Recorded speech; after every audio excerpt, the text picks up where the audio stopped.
Hi, I'm Lisa from Laura's Country Cottage. Welcome to How Tuesday. Today we're going to talk all about cork, faux leather, vinyl, clear vinyl, and waxed canvas.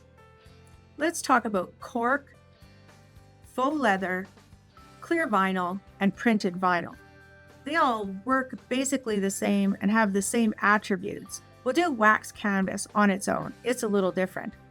So why are they so popular and what do we use them for? Well, I'm a bag maker, so I use them for making bags. They're also great for smaller projects like luggage tags and bookmarks. You can make boxy cubes out of clear vinyl, regular vinyl, cork, or the faux leather. You can make the angler bag.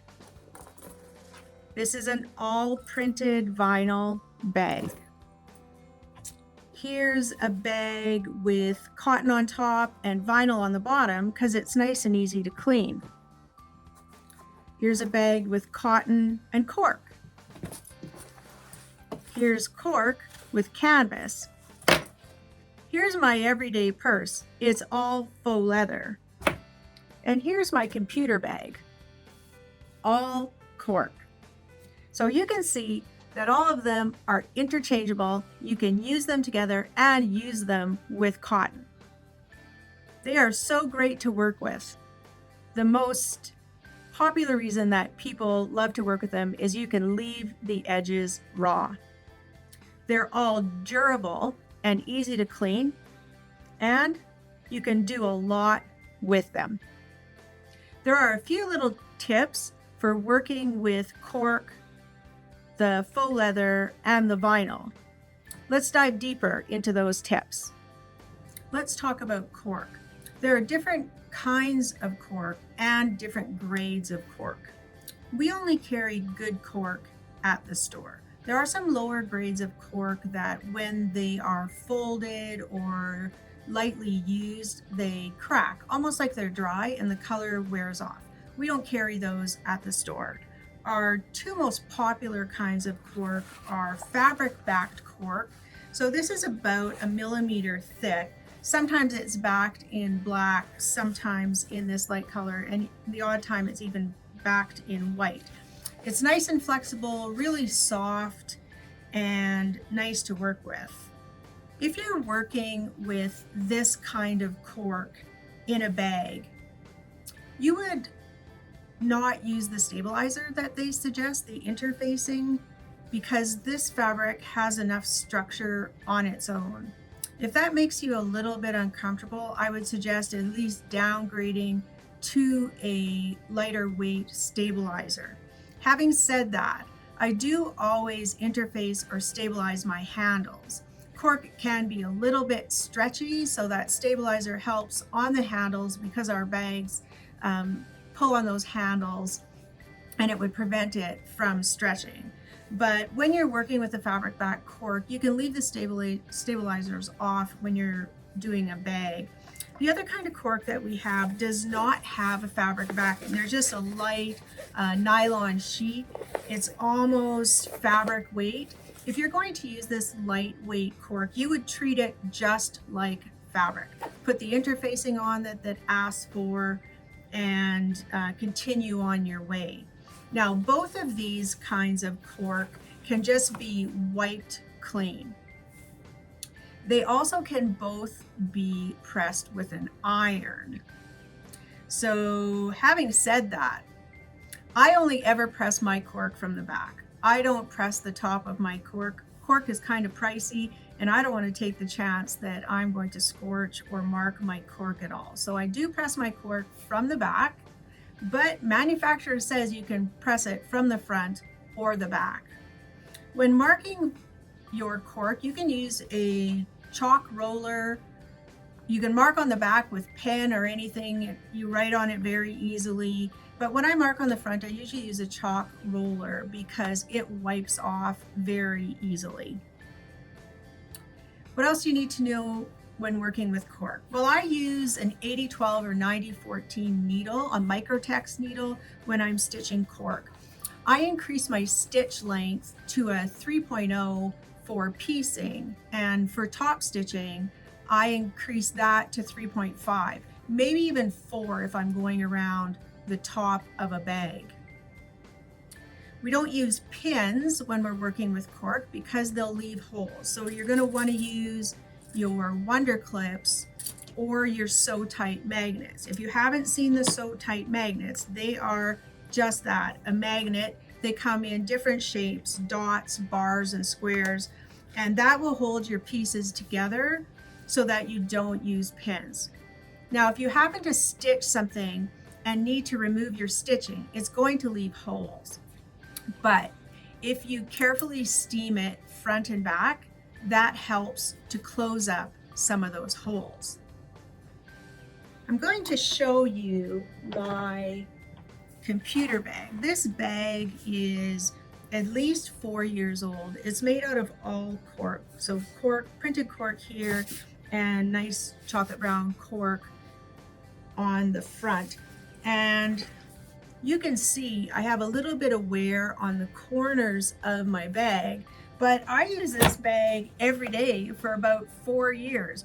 It sits on the floor of the front seat of my car, and I drag it everywhere. And actually, I've never even wiped it off with a cloth to clean it. There's a little bit of wear on the top, but no more than you would find out of a good leather or faux leather bag. So cork is very easy to work with. I don't do anything different on my machine. Just make sure you have the correct needle. It doesn't stick to your presser foot or to the bed of your machine, so it's super easy to use. Let's move on to faux leather and vinyl and see how they're the same or different. All right, let's talk faux leather. First of all, why is it called faux leather? Well, it acts and feels like real leather, but it's not animal-based. When doing my research, I did find a couple excellent articles on the pros and cons, the moral dilemma of stitching with leather versus faux leather. If that interests you, you can find them on YouTube. I'm not weighing in on one side or the other. All right, faux leather is fabric backed. It is buttery soft. It comes in lots of colors and it's easy to work with. Now let's talk colored vinyl.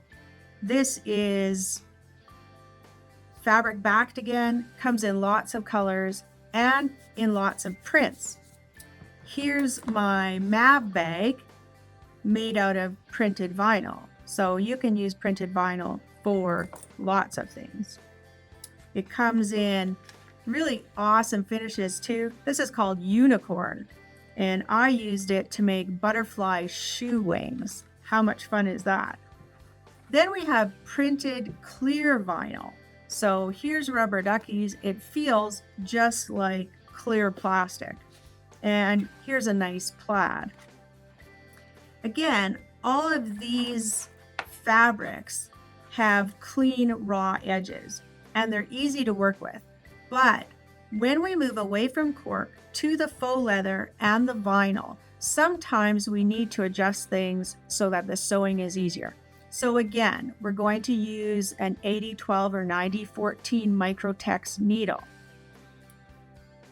If you have a Teflon foot, I would suggest putting on a Teflon foot. Sometimes the very nature of vinyl is that it's sticky, it's clingy. So as we're sewing at our machine, we're used to putting our hand down and feeding that fabric through. So we're pushing the vinyl or the faux leather onto the bed of our machine and it may stick. Sometimes, especially the clear vinyl, will also feel like it's sticking to the bottom of your presser foot. So if you use a Teflon foot or a roller foot, I've never had to use a roller foot, but you can. It's actually a foot for your sewing machine with a roller on it. I do use a Teflon foot. If you don't have a Teflon foot, all you need to do is put washi tape or Scotch tape underneath the bottom of your presser foot. So again, we're going to stitch with a 3.0 stitch length for piecing. We're going to increase that to 3.5, even 4 for top stitching when we're working with vinyl. Again, it's easy to wash, to wipe the vinyl off, and it seems things go faster because you can leave those raw edges raw. So here's a boxed cube all made out of clear vinyl.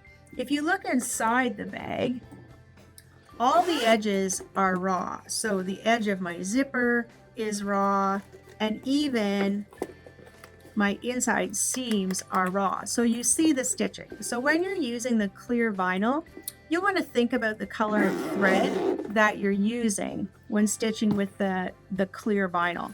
You can make pouches. Here's a stadium bag. When you go to concerts and football games these days, you can't take your purse and you need a clear bag. So here's a stylish way to use a clear bag. Now for marking on the vinyl, again, on the faux leather and the colored vinyl, I would use chalk on the top and just wipe it off. You can mark on the back with whatever you want. When I was making my boxy cubes, I was able to use a friction pen on the vinyl as long as I didn't wipe it. So I was marking my box corners and the pen did stick. You can also mark with ballpoint pen on here, just keeping in mind that if you're not going to cut it off, you will be able to see it. So those are the tips for working with the faux leather, the vinyl, and the clear vinyl. The biggest issue that people have is sticking to the sewing machine bed. So if you're stitching along and it is sticking to the bed of your machine, the clear vinyl comes with a little piece of interfacing wrapped around the vinyl. So you can lay that down on your sewing machine bed or use a piece of paper and lay your vinyl on top, and then it'll feed through your sewing machine just fine. Also, it helps to think about what you're doing. If you're not pushing on it, you're more just helping it to feed through. It's not sticking to the bed of your machine. If you're really struggling, and I have not done this, but I saw it when doing my research, you can take a very lightweight tearaway stabilizer and sandwich your vinyl in between, stitch right through, and then it will tear away out of your seams. I can see where that would totally work, but I haven't had to do it. I did when I was sewing my boxy totes, use this stabilizer during one of the steps, just when there was a lot of vinyl going on and I couldn't kind of lift it to feed it under. But those are some tips for sewing with faux leather, vinyl, and clear vinyl. Let's move on to wax canvas. All right, here's waxed canvas. It's exactly what it says it is. It's canvas that's been waxed, either with paraffin or beeswax, or usually a mixture of the two. It's suggested that after you use your waxed canvas item for a year, that you re-wax it, and that just means buying a wax bar and rubbing it down to re-wax the fabric. Now, because it's got wax on it, it can't be machine washed, of course. You just have to wipe it off. And the nice thing about wax canvas is if you're making a bag with wax canvas, the wax does not transfer to your clothes. So wax canvas is different from cork, faux leather, and vinyl in that it does not have a finished edge. So the edges do need to be hemmed. Something else interesting about wax canvas, if you're using it for making bags, you cannot use double-sided tape. It won't stick. So you don't want to use pins. It'll leave holes and marks. So again, you're going to use your Wonder Clips or your Sew Tight magnets with the wax canvas. To mark on your wax canvas, this is so easy. You don't need any kind of chalk marker or pen at all. You can just use your stiletto to make your mark, or even folding a crease leaves your mark. Now, what do you do if you have a mark and you want to get rid of it? Well, we can't press wax canvas with our iron because of the wax on it, but you would just put parchment paper on top and a medium low iron. And if you rubbed it on there, that line would come out and it would re-wax that spot. So this is what wax canvas looks like when it hasn't been folded or scrunched up or used.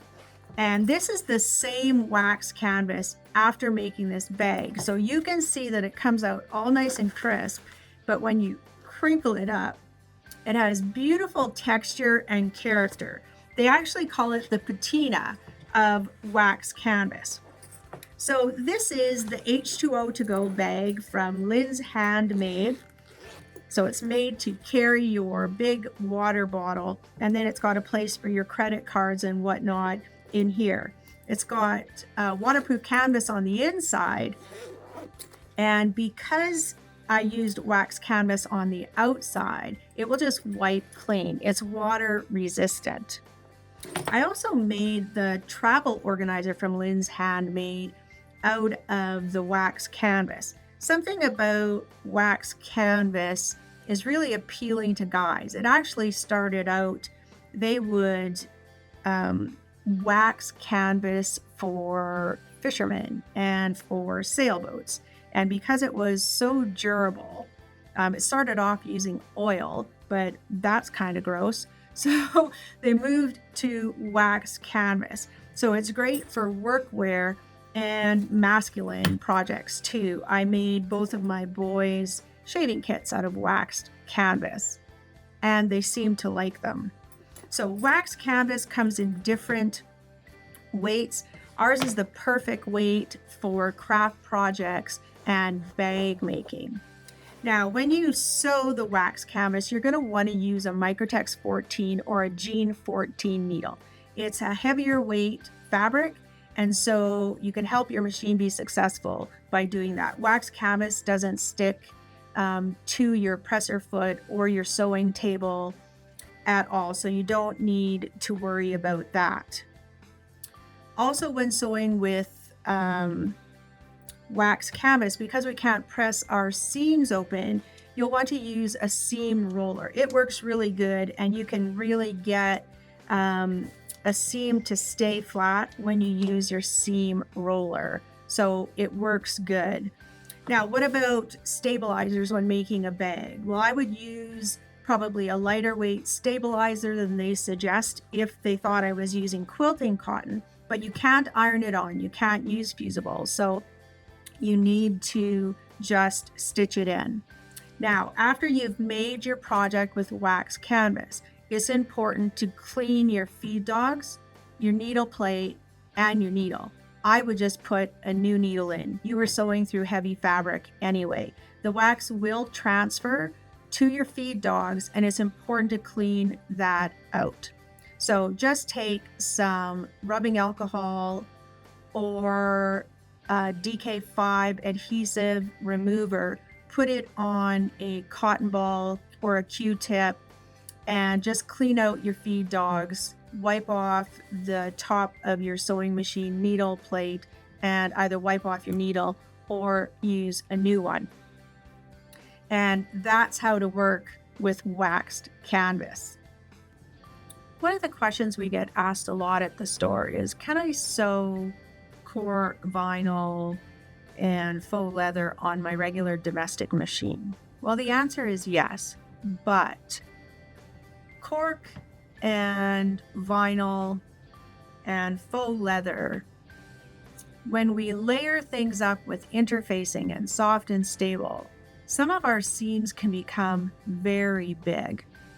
I sewed my computer bag on my domestic machine before I had an industrial machine, and boy did it struggle going over these seams. Use a longer stitch length and a big needle and go slow. I even hand cranked.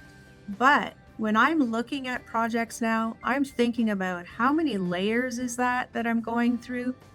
Quite often I'll cut my stabilizer smaller, even on my lining pieces, so that there are fewer layers in my seams.